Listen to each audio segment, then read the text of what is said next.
feeds, we can kill it. In this movie brew, we're going to talk about Predator, directed by John McTiernan, and starring Arnold Schwarzenegger as Dutch, Carl Weathers as Dylan, Bill Duke as Mac, Jesse Ventura as Blaine, Sonny Landham as Billy, Richard Chavez as Pancho, Shane Black as Hawkins, Elpidia Carrillo as Anna, and Kevin Peter Hall as the Predator. After the release of Rocky IV, there was a joke going around Hollywood that there was nobody on Earth left for Rocky to fight, so he'd have to fight an alien in Rocky V. This joke gave inspiration to screenwriters Jim and John Thomas, who started on a screenplay called Hunter. The original idea was summarized as what would it be like to be hunted, and was much more ambitious, originally having various different species of hunters hunting different prey. This was streamlined and it became an alien hunter on Earth hunting humans, more specifically soldiers.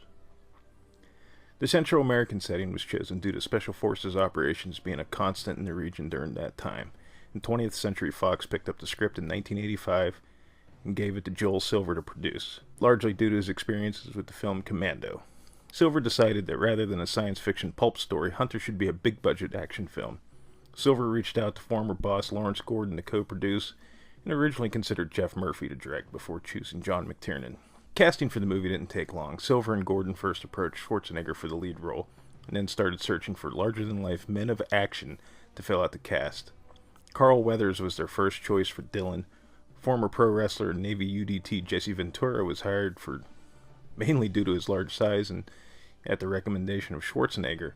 And Sonny Landham, who caused some problems because the studio's insurance company wouldn't insure the production unless a bodyguard was hired for Landham. McTiernan asked why would he need a bodyguard, and commented, "Have you seen the guy?" Turns out the bodyguard wasn't for Landham. It was for the people Landham would be around, as he had a reputation for being short-tempered and violent. Shane Black was brought on by Joel Silver because Silver wanted Black close to him to review the Lethal Weapon script that Black was currently working on. Black was also asked to look at the Predator script, but decided there was nothing he could add. Vietnam vet Richard Chavez and Schwarzenegger's Commando co-star Bill Duke round out the rest of the cast. The actors cast as the soldiers underwent a fitness and military training regimen to help build camaraderie between the actors and to make them seem as real as possible in the roles. The role of the hunter was filled by Jean-Claude Van Damme. Filming started, and immediately it was clear upon viewing the dailies that they had a serious problem with the creature. The creature had a dog-like head with large yellow eyes, and while Van Damme was brought on due to his athleticism, once he was in the suit he was nowhere near as agile and ninja-like as they had originally hoped. Van Damme also complained about the suit being too hot and causing him to pass out.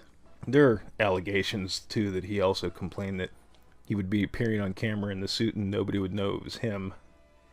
But the suit was deemed too cumbersome for the jungle location shoot, and also between that and the design, and Van Damme was only 5'9", and he was not really all that imposing compared to the rest of the cast, who were anywhere between 6'2" and 6'5". The suit and the design were scrapped, and McTiernan reached out to Stan Winston, who took inspiration from Rastafarian warriors. Famously, while Winston was designing the creature, he was sketching on a plane, and sitting next to him was James Cameron. He saw that Winston was sketching something, and he remarked that, "I've always wanted to see something with mandibles." So Winston was kind of like, "Oh yeah?" And added mandibles to the design. A new suit was made, and 7'2" Pittsburgh native Kevin Peter Hall was cast as the Predator. You're welcome, by the way. We Pittsburghers gave the world George Romero, Michael Keaton, and the first Predator actor, and Jeff Goldblum. The shooting of the film had a number of issues besides the creature suit, the Van Damme stuff. Schwarzenegger had commitments that prevented the start of the filming by a couple months, and the second week of March of 1986 filming finally started in the jungles of Palenque, Mexico. But most of the film was shot in Mismaloya, Mexico. Production was halted on April 25th so Schwarzenegger could marry Maria Shriver, with production resuming on May 12th and ended in June of the same year. Watching the film, you may notice that Schwarzenegger's weight fluctuates. He and John McTiernan both lost 25 pounds during filming. Schwarzenegger's weight loss was on purpose, but John McTiernan was... he was losing weight because he was avoiding the food in Mexico out of fear of getting sick. Ironically, most of the cast and crew ended up suffering from traveler's diarrhea due to water purification issues at the hotel they were staying at. Some of the actors would wake up as early as 3 a.m. to work out prior to the day's shoot, prompting some competition between the primary actors. One famous example is Schwarzenegger, who told the wardrobe department to inform Jesse Ventura that Ventura had bigger biceps than Schwarzenegger, only for Ventura to be disappointed when he challenged Schwarzenegger to measure their biceps. The shoot was demanding. Schwarzenegger especially had issues with the cold water during the waterfall sequence and the 3 weeks spent shooting scenes where he was covered in mud. Heat lamps were needed during the shoot because of the cold temperatures in the Mexican jungle, and McTiernan, along with the cast and crew, had to deal with, essentially, never filming on flat ground. Schwarzenegger had challenges working with Hall during the climactic fight between Dutch and the Predator, as Hall could not see out of the suit that he was wearing, and while filming the fight, Hall accidentally hit Schwarzenegger. During the water scenes, both Hall and Schwarzenegger stated that the water was stagnant and full of leeches.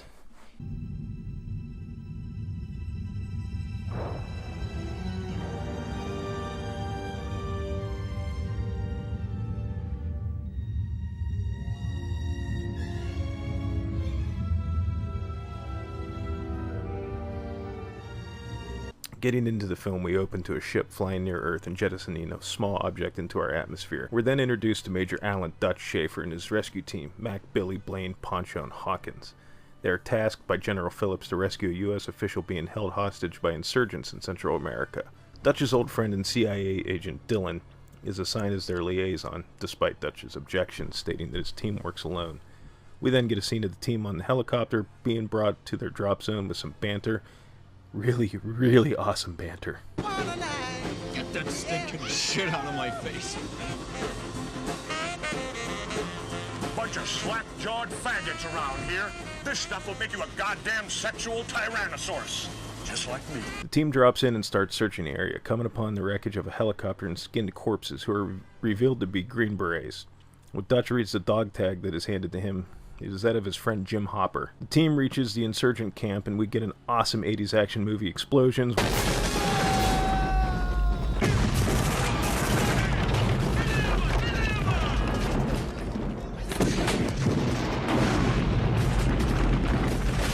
One-liners.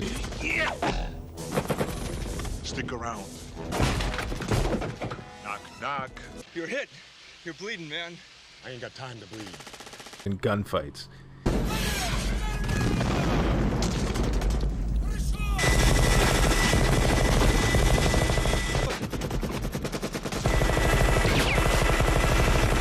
The insurgents and the Soviet intelligence officer are killed. Dutch realizes that they were set up to retrieve intelligence from captured operatives, and Hopper and his men were a failed rescue attempt. They take with them a surviving female guerrilla named Anna, and make their plans to head to the extraction point, unaware that something is in the jungle watching them.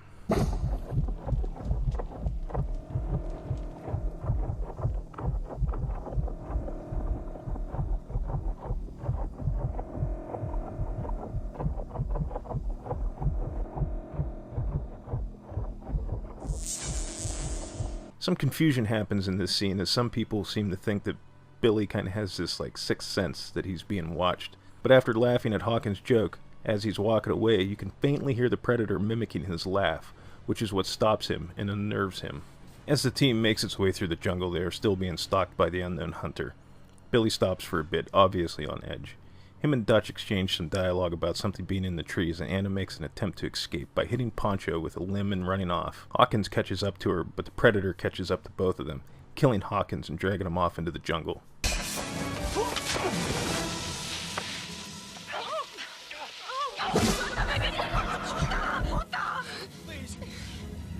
Please!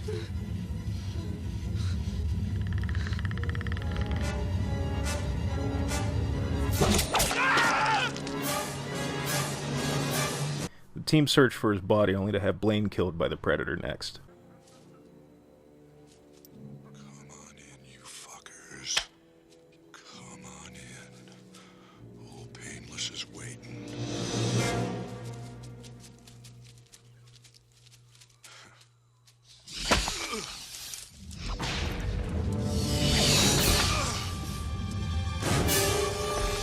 Mac comes across the aftermath of the kill, seeing the cloaked Predator and firing at it with his weapon before picking up Blaine's minigun and firing into the jungle. The other team members catch up to him and also unload into the jungle. And after they waste ammo firing blindly into the jungle for a few minutes, Poncho informs Dutch that they hit nothing. That night they set up camp, having tripwires set up and each soldier taking watch. During Mac's watch, something comes into the camp and attacks him. It is revealed to be a boar, but during the confusion, the predator had snuck in and taken Blaine's body. Dutch then realizes the predator is using the trees to travel. The remaining men put together a trap to try and lure the predator in so they can capture and kill it. When it doesn't show, Dutch walks into the clearing to try and lure it out. As he's about to give up, the predator gets caught in the trap. While thrashing about and trying to escape, it shoots blindly, severing a log that hits Poncho, severely injuring him. Mac pursues the predator and Dylan goes after him, while Dutch, Billy, and Anna help Poncho to the chopper. Mac and Dylan try to flush the predator out, but it outmaneuvers and outwits them, killing them both.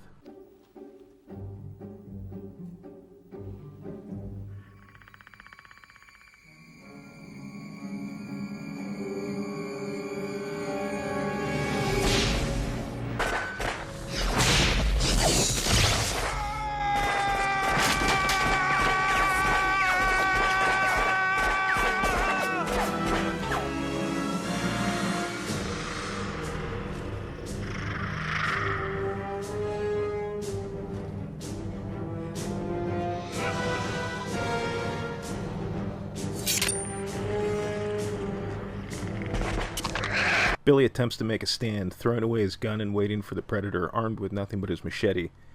The predator kills him off-screen, disappointingly, and catches up with Dutch, Anna, and Poncho, killing Poncho and injuring Dutch. Dutch had previously realized that the predator won't kill unarmed people and sends Anna off to the helicopter unarmed. The predator pursues Dutch into the jungle before he slips and falls down a hill and over a cliff into a river. Dutch makes it to the shore and gets covered in mud, but the predator catches up to him and searches him out.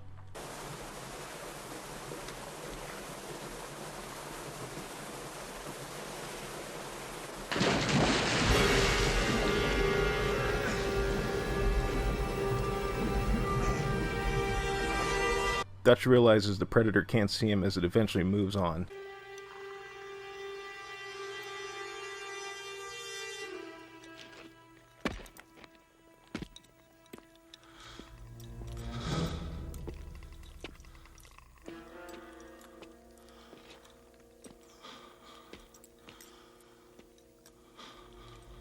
We get cuts of Dutch preparing to battle the predator and the predator collecting its trophies from the men that it killed.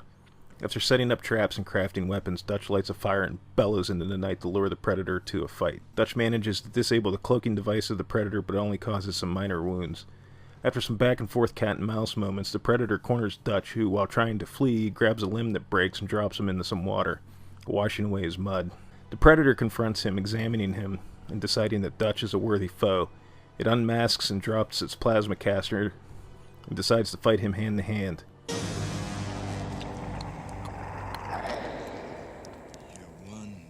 Ugly motherfucker.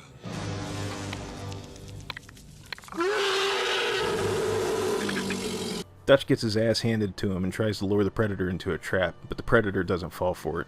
As it circles around him, Dutch realizes that it's standing below a large log that he had suspended in the air as a counterweight. He kicks a tripwire to drop the log onto the predator. As it lays there dying, Dutch makes an attempt to crush its skull with a rock before asking the predator, "What the hell are you?" The predator tries to mimic Dutch, but then it activates its self-destruct device, while mimicking Billy's laugh.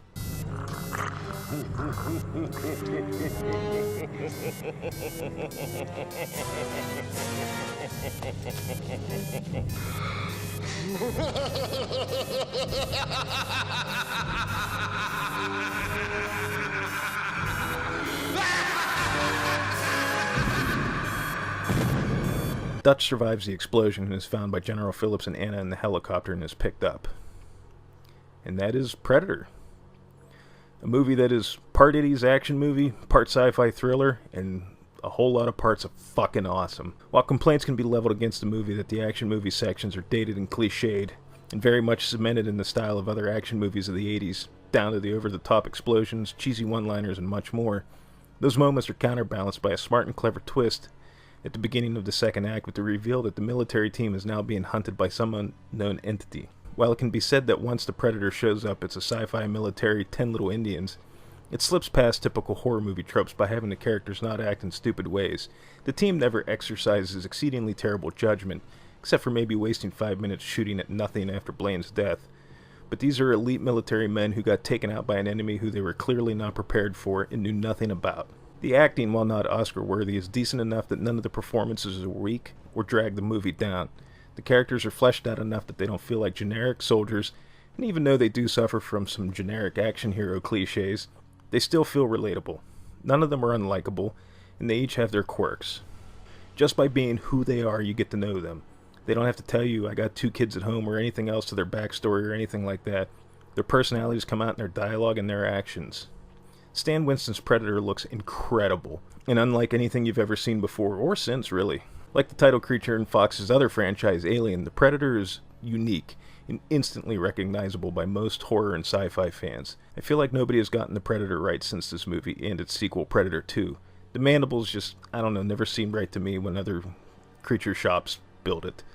Or the head seems too big, or there's just, I don't know, there's just something that always feels off, and I can't figure out exactly what it is, but to me, the original 2 Predators that Stan Winston created have not been surpassed. The movie is not a cinematic masterpiece by any stretch of the imagination, but for what it is, it's top-notch. It's an 80s action movie combined with sci-fi and horror elements, and it's great and it should not be passed on.